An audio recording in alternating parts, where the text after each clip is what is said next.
Greetings.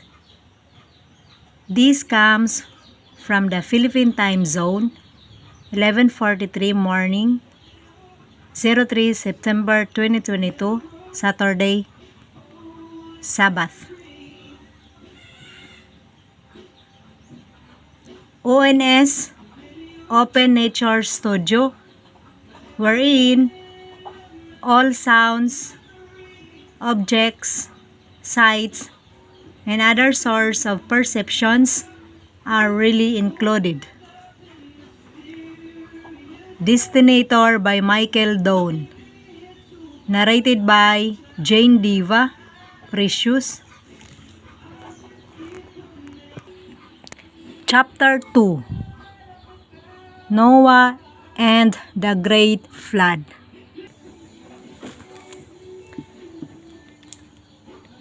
From the general point of view,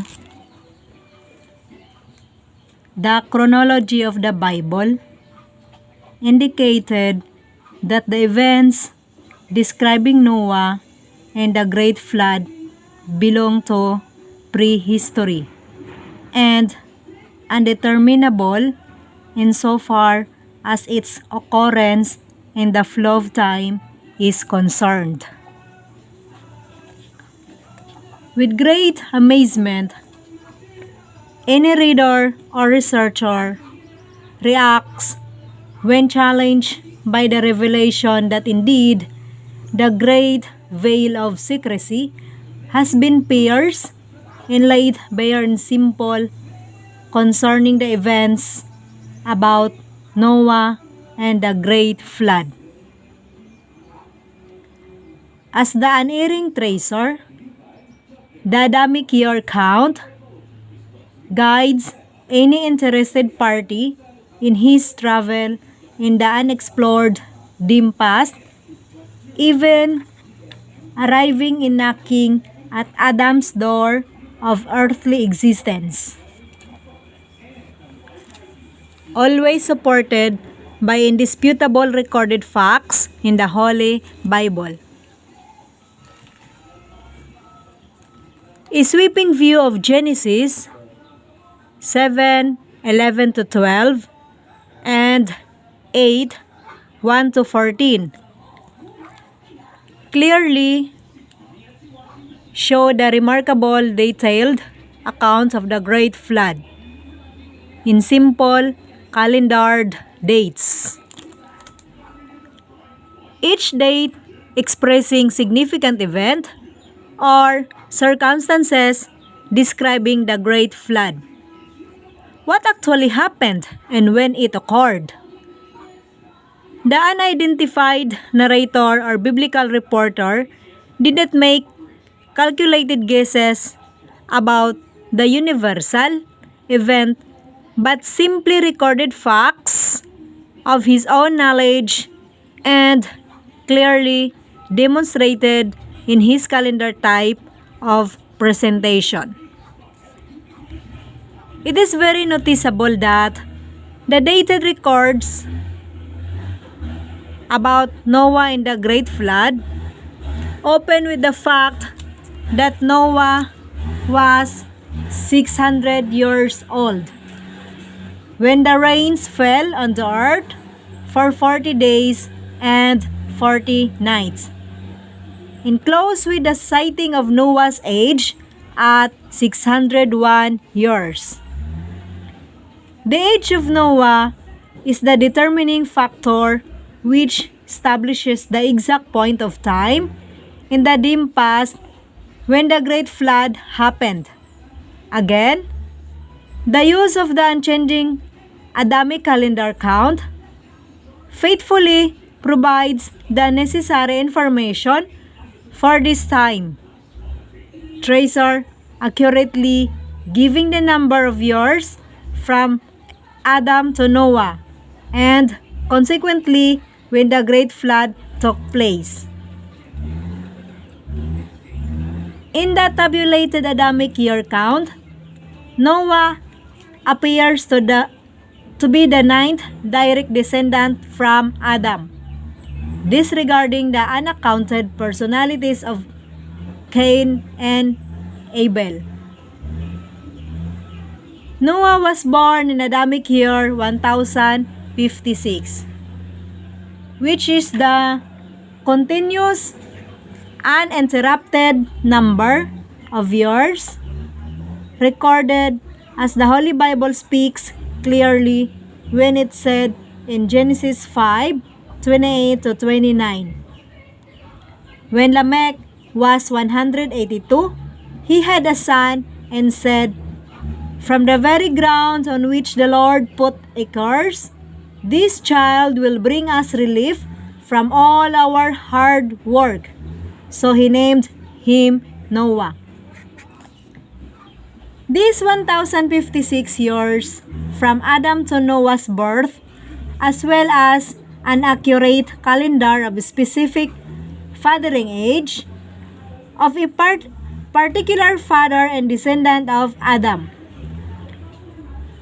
The exact age of Lamech at 182 years, plus the previous records of earlier descendants of Adam, show the efficient custody of personalities, the exact ages when they fathered a son, their proper lineage as direct blood descendants of Adam, and even their lifespans on earth. Simply stated, the office of the civil registrar, as we know now, was then already functional and accurate. Recorded in Genesis 7:11 to 12, when Noah was 600 years old, on the 17th day of the second month, all the outlets of the vast body of water beneath the earth burst opened, and all the floodgates of the sky were opened. And rain fell on the earth for 40 days and nights. Genesis 7:24.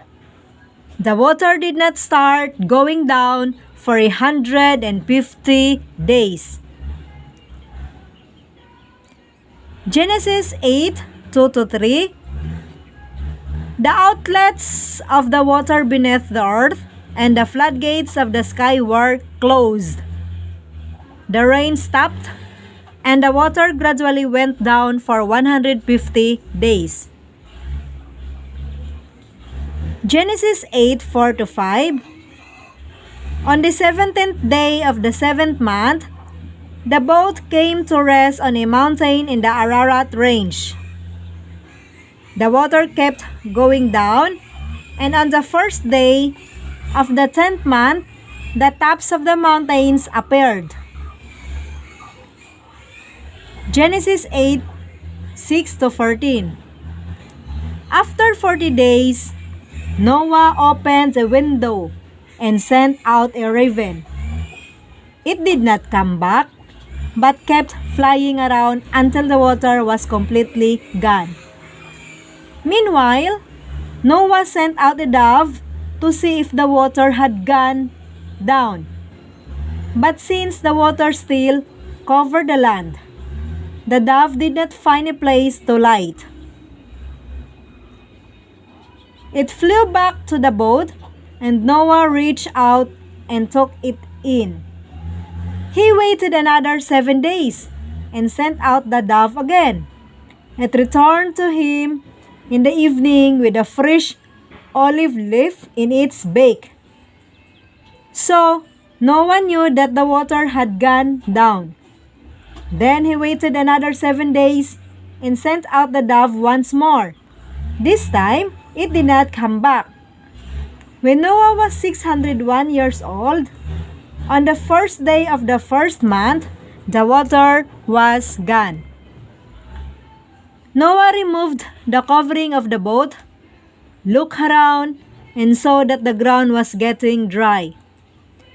By the 27th day of the second month, the earth was completely dry.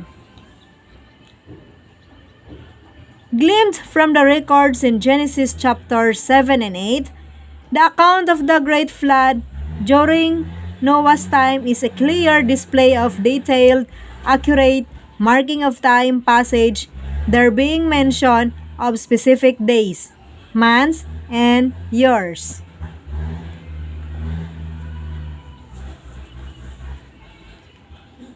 As to what considered then as a day is not entirely different from our present designation of a day, and naturally, the influence of the sun is considered, such that there was the marking of the day, light, or daytime, known as the day during which the sun rises and sets for a certain period.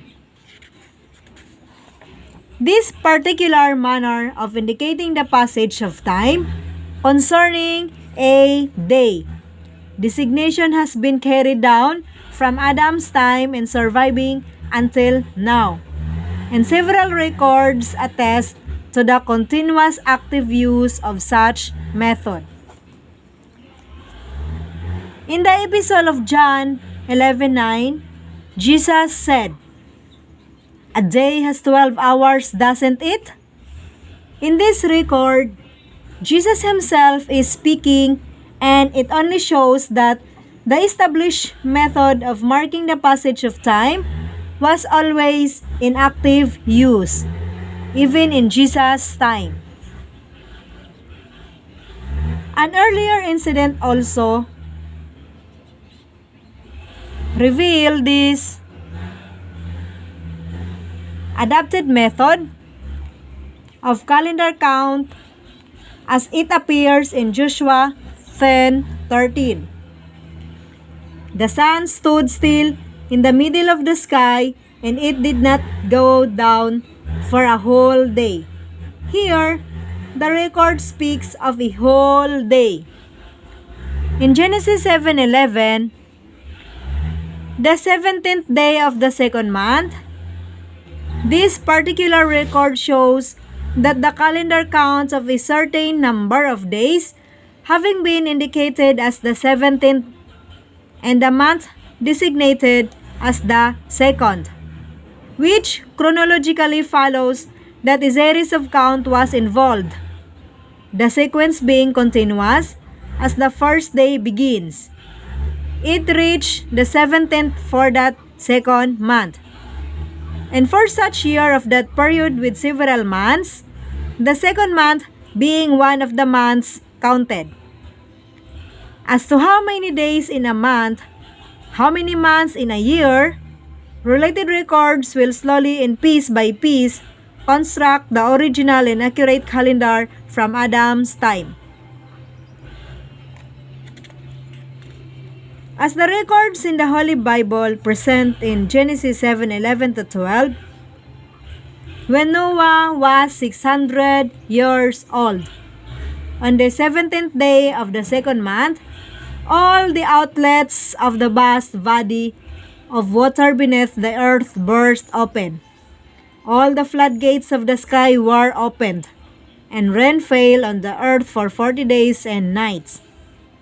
We can see plainly that it speaks about Noah's exact age, being 600 years old when the rains came and the great flood began. The exact age of Noah at 600 years old was on the 17th day of the second month. Note that there was no mention of any particular year, as we now